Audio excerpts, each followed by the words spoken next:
What if I told you that even if you earn a decent income, you could still be going backwards every single month? Not because you're lazy, not because you don't earn enough, but because you're using your money the wrong way. And today, Money Monkey is going to show you why most people stay stuck and how you can actually start building real wealth. What's up, guys? Welcome back to Money Monkey.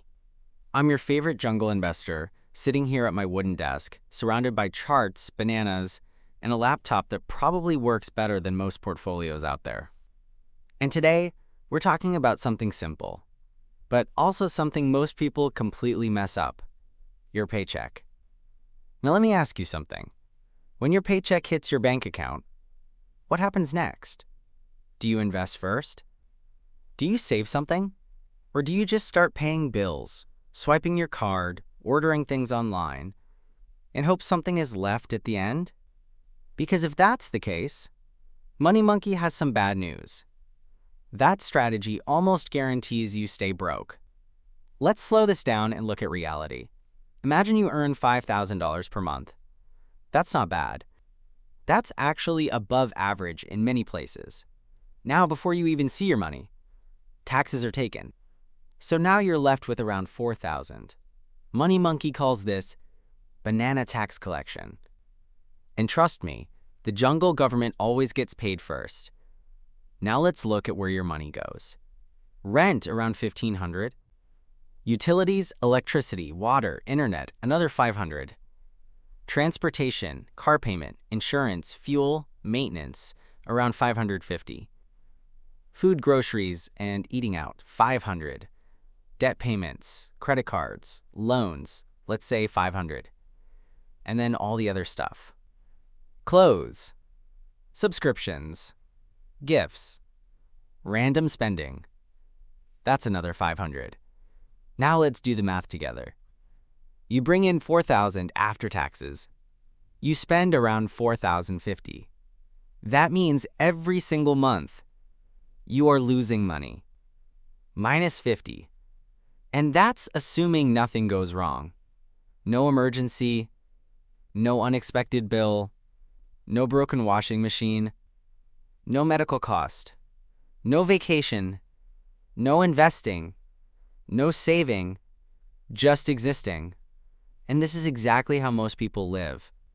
And then they wonder, why am I not getting ahead? Money Monkey looks at this and says, you don't have an income problem, you have a system problem. Because most people never learned how to handle money. They were taught how to earn money, but not how to manage it. So they repeat the same cycle every month. Earn, spend, repeat. No structure, no plan, no progress.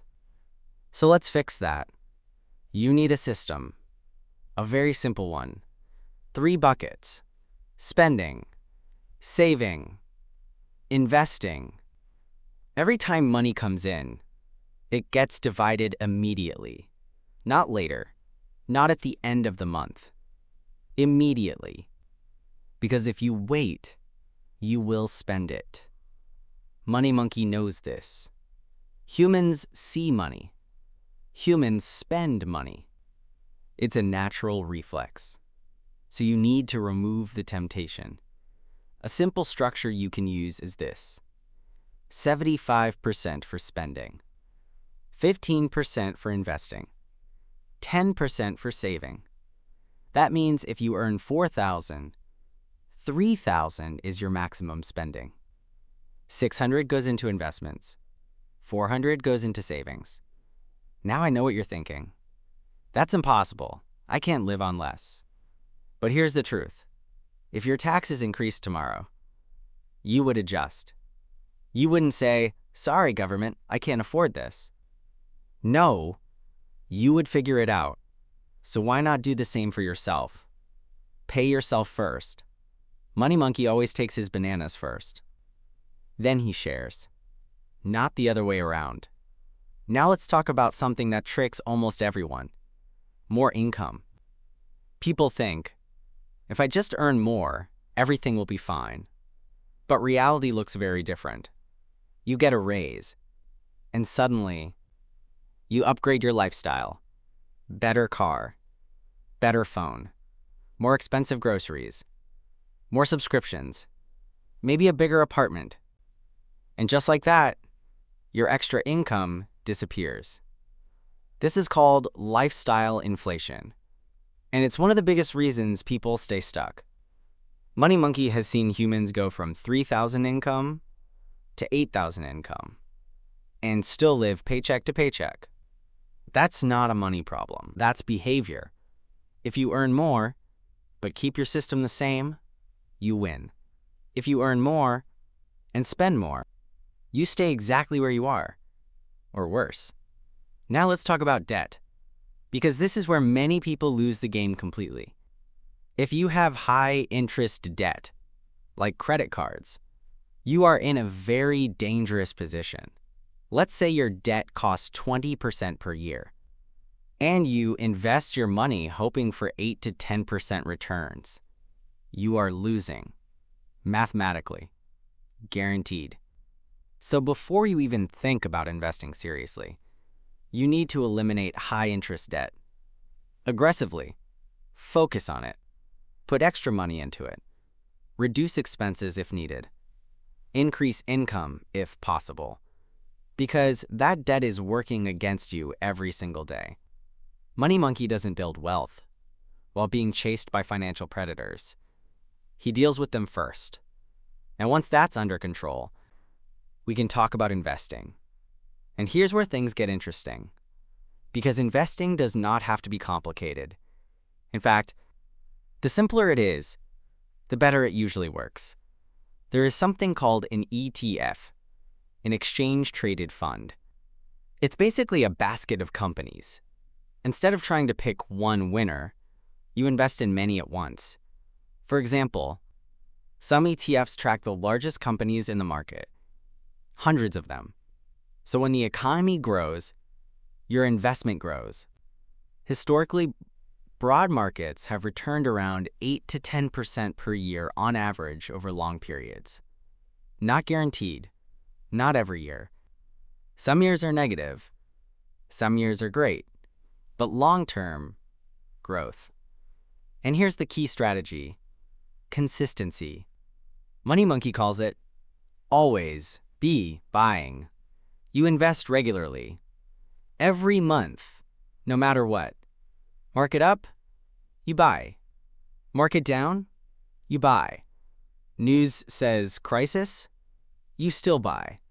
Because trying to time the market is a losing game for most people.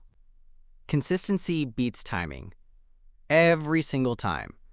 Let's look at a simple example. You invest $300 per month, every month, for 20 years, with an average return of 8%. You end up with around 1,800,000. Now extend that to 30 years. Now you're looking at more than 400,000. And if you increase your contribution over time, you can push toward 500,000 or more. That's not magic. That's math. That's compound growth. Your money earns returns. Those returns earn more returns. And over time, it starts accelerating. Slow at first, then faster. Like a banana tree growing. At the beginning, nothing happens. Then suddenly, it grows like crazy. But only if you don't dig it up every week. And that's exactly what many people do. They invest, then panic, then sell, then regret it later. Emotions are the enemy of investing. Now let's talk about spending, because this is where discipline really matters. Most people think they can afford something just because they can pay the monthly installment. That's not affordability. That's financing. Big difference. If you need to finance something, especially something that loses value, you should think twice. Money Monkey has a rule. If I can't buy 5, I don't buy 1. It's strict, but it works because it forces you to think long-term, not short-term, and it protects you from making emotional decisions. Cars, gadgets, clothes, these are not investments. They are expenses. and often expensive ones. The goal is not to look rich. The goal is to become wealthy. Big difference. At the end of the day, you have two choices. Use your money to build your future, or use your money to fund someone else's. Most people choose the second one. That's why most people struggle financially. But you don't have to. Start simple. Create a system. Control your spending. Eliminate bad debt. Invest consistently. And give it time. Because wealth is not built in weeks. It's built in years. And remember, if a monkey sitting in a jungle can understand investing, you can too. This is Money Monkey. And I'll see you in the next video. Monkey Money Bag